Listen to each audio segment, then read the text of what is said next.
Magandang balita po para sa mga PWD at senior citizen. Kalahati na lang ng pamasahe ang inyong babayaran kapag sasakay sa mga tren ng LRT at MRT.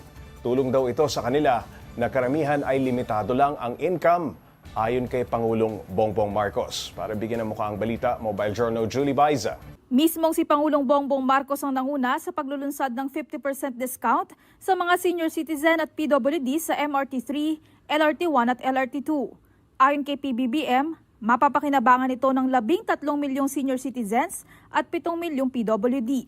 Very limited ang kanilang income, kaya naisip namin, ito ay maaari natin gawin upang tulungan ang ating mga commuter na PWD at yung mga senior citizen. Para sa mga senior, pandagdag na rin daw ito pang gastos at sa ipon.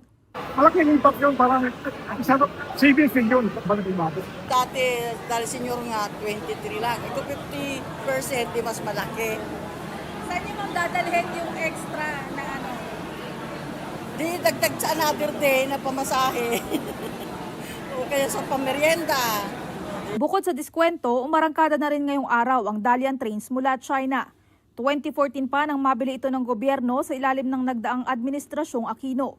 Pero isang dekadang natenga dahil hindi compatible sa MRT train system. Ang ginawa natin ay binalikan natin ito mga ito at tiniyak natin na kung ano ba ang kailangan gawin para magamit ang Dalian train na ito ay gawin na natin.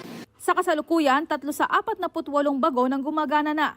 Sabi ng Pangulo, hindi na raw nasayang ang pondo ng bayan. Tinetest at nire-repair naman ang 45 iba pa.